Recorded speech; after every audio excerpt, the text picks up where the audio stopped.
Yeah, another heartbreaking loss now.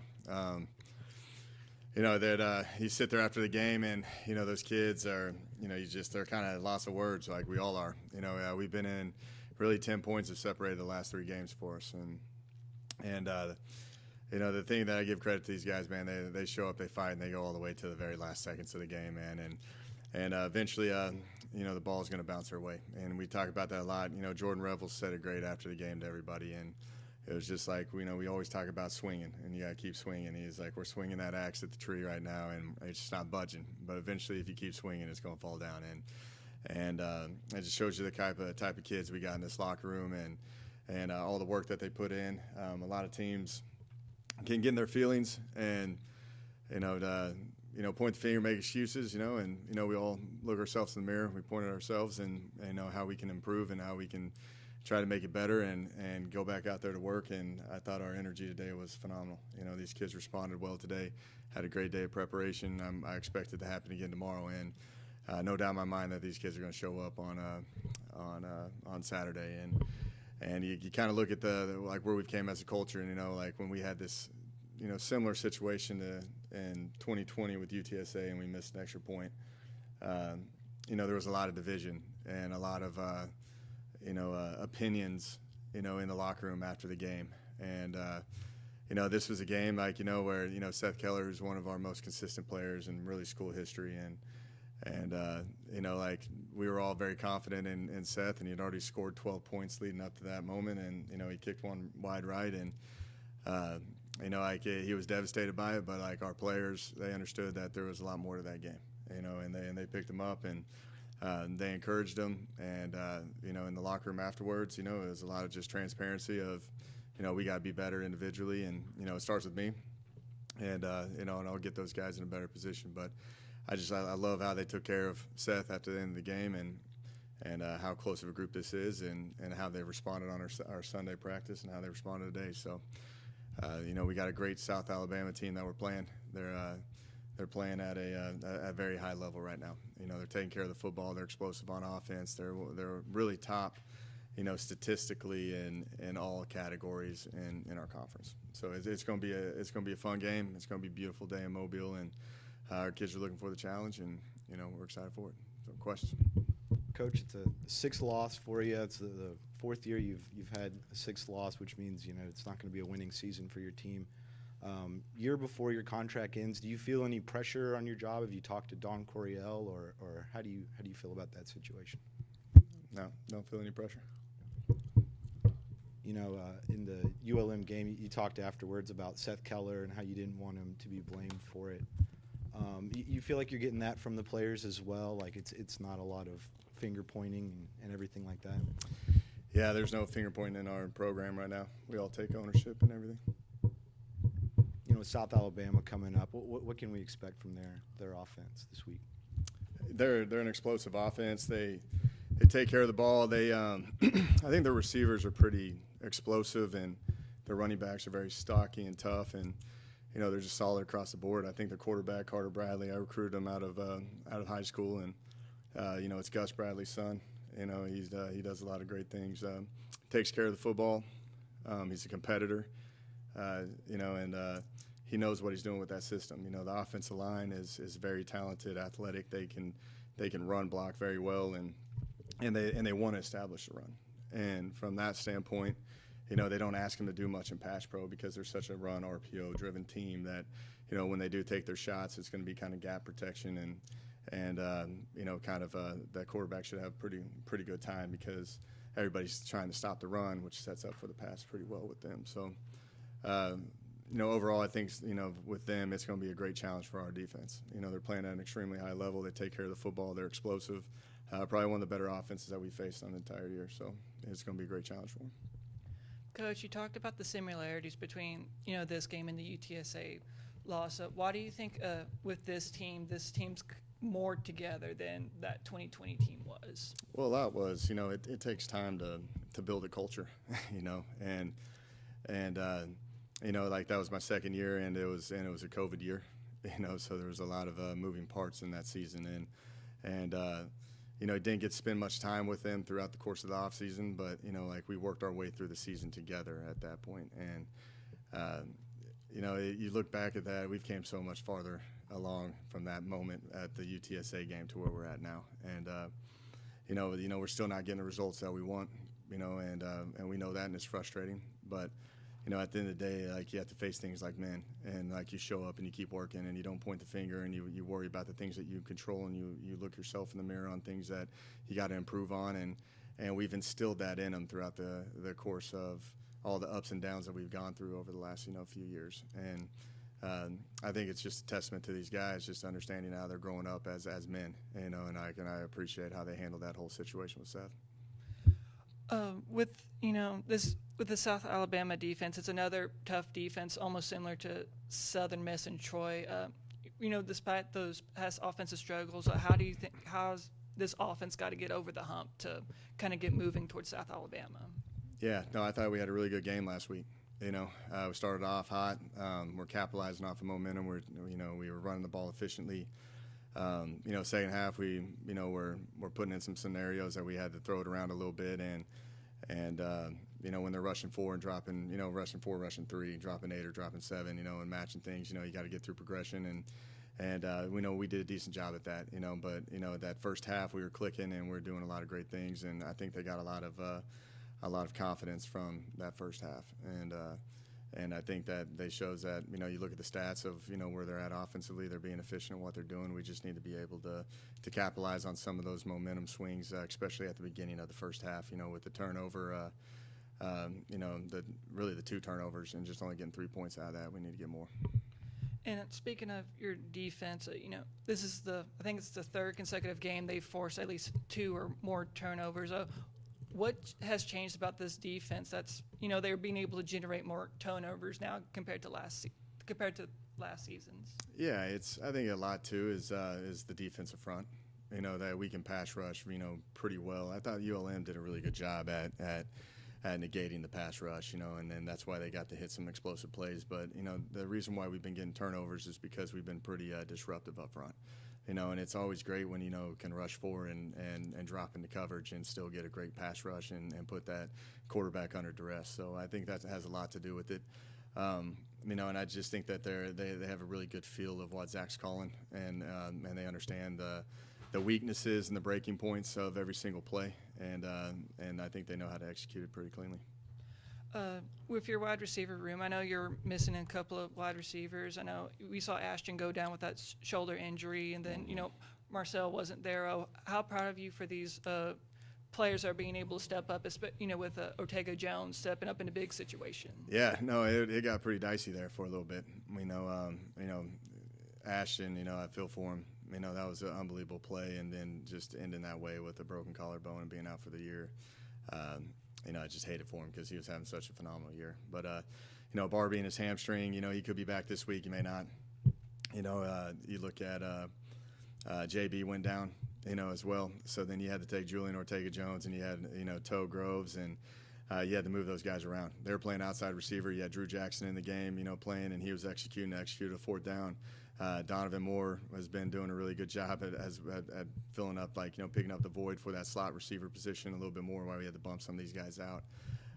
Charles Brown is, the young buck, and he's playing, he's playing a lot of reps right now, and it's going to be very beneficial for him. But proud of those guys overall, because we know we still moved the ball pretty efficiently in that game, and we had a lot of different moving parts, a lot of different personnel changes. So, we'll see where it goes, because, JB's going to be game time, so is Barbie. With Toe being out, you're going to have to see like the Brooks McCoys and the, Dennis Robinsons and the Waydell Jones of the world. If Waydell's going to be all right, Waydell looked good today in practice, but, he's still a day-by-day guy. So we'll be ready for it. These kids had a really good practice, and they have an understanding, what they need to do in the rotations. Coach, you mentioned earlier what Jordan Rebels was saying to the team, and he's one of the captains and takes that responsibility. But it's tough, having lost these last 3 games by a combined 10 points, and in the manner in which you have lost them as well has been disappointing. How would you describe the team morale after a loss, specifically like that one, in which you had that big early lead and then you miss on a field goal at the end? How's morale right now? Yeah, no, our morale is, we're we put it to rest and we moved on, and that's what you got to do in football. But, after the game, it was more of everybody still in shock of the game. It's just kind of like, wow, it ended up that way. And like it's always hard to digest right afterwards because you start looking at everything. You look at, starting out fast and, giving up the play right before the first half and not capitalizing on the turnovers at the beginning of the second half, and then special teams mistakes here and there, or whatever. You just sit there and you kind of look at it, and then you look at the stat sheet afterwards, and you're in a competitive game, and it wasn't anything just glaring. Like when you look at it, I did think the critical down situation was probably the worst out of that was the one that we were really kind of taking an emphasis on because I think they're around 63% conversion, we were 45% conversion, which is kind of rare, especially for our defense, and I thought their quarterback, Rogers, was a really good player, man, and he converted some big-time third down and long plays, and you got to look back at those. You look back at the calls that you had on certain scenarios, and if you can find something better, you look at, you just really kind of look at every single facet of the entire program when you have a loss like that, and it always starts with me, and you're always having discussions with your staff on what you can do better and what you can, what you'd want to change from the game. And then, the thing is our players take ownership in it as well. So it's it's kind of one of those deals we're all in it together, and at the end of the day, it's up to me to get these guys in a better position to close these games out. And their morale's up. I'm telling you, they had a great practice today, and it was just the energy that they brought out. They know that we're still playing for a lot, and these kids are always going to show up and fight. There's no question in my mind. You mentioned some of the critical downs. There was that one call on fourth down. You decided to go for it. I forget exactly where you were, the 30, the 32, something like that, after having gotten the fumble on special teams. Can you take us back to the decision behind that? Yeah, where we're at, we were a 6-point game, I believe, at that time. No, we were maybe in 7 or 10. I think it was a 7-point, if I remember correctly, and going through that. And we decided as a staff, the field goal wasn't going to do us any good right there. We needed to score points, and you're sitting there with a third and short, and we had a really good play call that we thought was going to be a pretty easy conversion. And obviously, we didn't establish a line of scrimmage on that play, and that's kind of been our Achilles heel. That also happened on a third down right at the end of the first half, on 3rd down and 1 and a 10 personnel set. That happened a lot in the Southern Miss game, and we've got to find, more creative ways to get a yard. I thought we established the line of scrimmage, really all the way up to that point. We were running the ball efficiently, and there was a deal where that was kind of in the gray area of Seth Keller's range, and that was one of the decisions that we didn't want to put Seth in that situation, and we felt confident that we can make that conversion, and fortunately we didn't. But we went back and looked at that play a lot. If that was the right decision, we all agree that was the right for where we were at in that moment, in the range of the field goal kickers, and the being at 4th and 1. You look back at the early start when you jump ahead 21-0, and you took advantage of field position there. That big return from Ashton Hawkins, the fumble and the reverse they tried running. But after you got the 21, what was the difference for you offensively the rest of the game as to why you struggled to get in the end zone again? Yeah, no, I thought, they got a unique scheme. They do, and we knew that we're going to, a lot of our stuff was hitting in those first few drives, which was really promising for us, and their defense coordinator's done, a great job everywhere he's been, and he made some pretty good adjustments, and, there was a couple things where we were just a little bit off, with some of the timing of it all, and could have had some big plays, but, it's really the run game was not popping like it was in the first half, and I'm a big believer that, you've got to be able to establish, be consistent with the run game to really be efficient in what you do offensively, and we sputtered in the second half. We had our moments, there was a couple of big time 3rd down conversions that we hit when we didn't establish a run on 1st and 2nd down, and then we overcame it, and then we end up back in those situations again, and that's something that we got to do better at, I thought we had a pretty unique plan on how we got them in space and how we, we're tempoing them at times and doing some things that they weren't ready for. And at the end of the day, I don't know if we got tired or if we just ended up, not just having that physical edge that we needed to finish those plays and establish the run game the way it needs to be ran. I know that Howell's a really talented receiver. Had a pretty big game against your defense, which has played so well this season against the pass. Why do you think it is that he got loose so much? He's a really good player. He's done that to every team that he's played. Like I thought that it stemmed from that quarterback being pretty mobile, and I thought he was a very talented kid. And I thought they negated the pass rush. And it forced him, on some of those 3rd and longs, they got to get into those intermediate range dig routes that he got to. The one right before the half, for the touchdown, was kind of one of those intermediate dig routes that he had plenty of time to get to it and stuff. And that's tough to do, because our defense normally doesn't allow you to get to that point. Normally you got to get to a check down. You can't you're forcing that kid to get out of the pocket. And I thought they did a good job of blocking us at times, and I still thought we hit the quarterback a few times for sure, but I thought consistently, I thought they did a good job of protecting and allowing that kid to get through progression. You talked about Ashton Hawkins and how he's out for the year now with this broken collarbone, and arguably he'd been your best skill position on offense this year, having a really special year. One, how has he been, since the news came out that he's out for the year? And two, how does his absence change play calling for you? Yeah, it very unfortunate for Ashton. He's had such a great year, and and to end it on such a great return, you just kind of feel for him. You knew it was done the second that he hit the ground, because he's a tough kid, and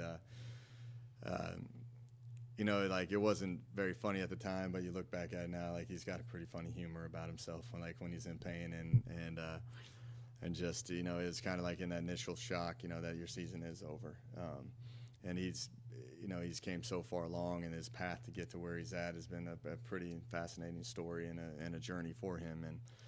And we wish him the best in his recovery, and I think he goes into surgery on Friday.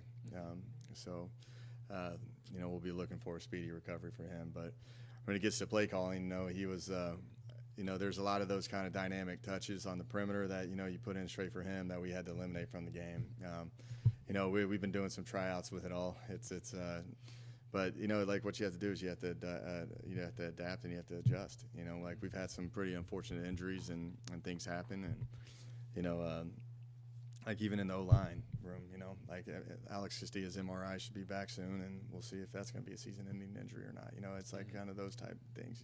It happens. It's part of the game, but it's up to us just to kind of move and shake and put the best 11 that we got out there and play to their strengths. So it's been unique kind of game planning this week, because you're trying to position guys in the you have a lot of great plays that you want to run. It's just whether or not we're putting the right people in the right spots. And it's just more work, but that's why we work probably more than anybody out there. That, and we'll find a way to put these guys in good positions to have success. I believe we have Sione joining us here shortly at the press conference. We mentioned all the takeaways for the defense this season. It kind of feels like that every other turnover or so he's involved somehow. The forced fumble, recovering a fumble, a tip for a pick himself. How would you evaluate his play this season? It feels like he's elevated even more than what we saw last year. Oh yeah, he's having a hell of a year. I'm proud of him. I'm happy for him. Just the approach that he has, being voted team captain, coming back for his 7th year, he's seen it all, done it all, and he's playing at an extremely high level, and it's very deserving. He puts a lot of work into it, and you sit there in that last moment, he makes a great hit on the quarterback and gets the ball, and he's looking at me. It's like, man, he just won us the game, and that was a big time momentum swing, and really proud of him, how he handled it, because and then I'm walking with him after the game. He just is he was at loss of words, because he thought he won us the game, and rightfully so. And it just didn't happen, but he's a great leader. He went in and grabbed Seth and loved him up, grabbed everybody, and he's moved on. He's been a great person to lean on, because he ain't gonna back down. We're gonna gut this thing out, and we got another great opportunity this week to go fight, and there's no doubt in my mind we'll show up. You guys had more success rushing this week than you did the previous week, despite no Calvin Hill. What was going right for y'all, and was there an update on Calvin Hill at all? Yeah, Calvin's out for the year. He just got out of surgery a couple of days ago, so he'll be out for the year. And and with the run game, we've been. I thought we matched up well versus those guys. You know, the kind of the way their scheme is, it kind of tells you to run the football at times, and we took advantage of it. We played hard, and we got north and south, and we played with some tempo, which helped as well. But if you look at the previous weeks, you know, we're always going up against a loaded box, and you're going to have to make people miss, and, you know, you're going to have to get a whole collective group of linemen being on the same page all the time, you know. And I thought Southern Miss and Troy really established the line of scrimmage very well against us, you know, and I thought we had a good plan versus these guys, some run schemes that we hadn't shown yet, and they were working there for a while, you know. And I just thought, you know, as the game went on, we just kind of wore down, and it wasn't hitting like it was at the beginning of the first half. But it was very pleasing to get that thing going, though, because when you're calling plays and the run game's not working, it gets pretty tough to do. You mentioned surgery. What's the injury for Calvin? His thumb. Broke thumb. When did that happen? Southern Miss. Yeah. So. And you mentioned Castilla getting an MRI. What's the injury there? Yeah, it's his shoulder. Okay. You know, besides, you mentioned Barbie and Castilla. It looked like Russell Baker might have been out too. Was Silas, or was that just Silas? Yeah, those two have been rotating. They've both been beat up pretty much the entire year. So, you know, and then Evan, like those three kind of just rotate. You know, it's like musical chairs. It really is. But, like, you know, we got to play in a place. But, you know, those guys are beat up right now. You know, even Kyle Ergel's beat up. But, like, he's just been the tough, consistent guy that we've got. Yeah. With Evan, I think that was the most playing time he had. He may have maybe the same against Southern Miss. But how did you feel about his play? I thought Evan played well. I did, you know. I think, you know, it's, you know, playing shape's tough to get into. You got to play. And, like, you know, he was making a lot of jokes afterwards about how tired he was after the game. But, you know, that game wears you out. It does, you know. And I was really pleased with just the edge he played with and just the physical nature he played with. And I think that really helped our running game early in the game. You know, one last shot to get that win on the road for your team. What do you think it'll take to get that? You guys traveling, going to another stadium, and coming out victorious? Just sticking together. Like I'm saying, nothing changes for us. It's about going out there and executing cleanly with, you know, and playing team football. You know, we got to take advantage of, you know, their mistakes. You know, you can't have like 4 turnovers and only have 10 points out of it like what we did this past week. You know, we've got to be able to play complementary football like we always talk about, and I don't think we did that as clean as we wanted to. We did at times, and we showed it, and there's some positives out of this past game, but, you know, we've got to play clean across the board, especially versus a team that doesn't make very many mistakes.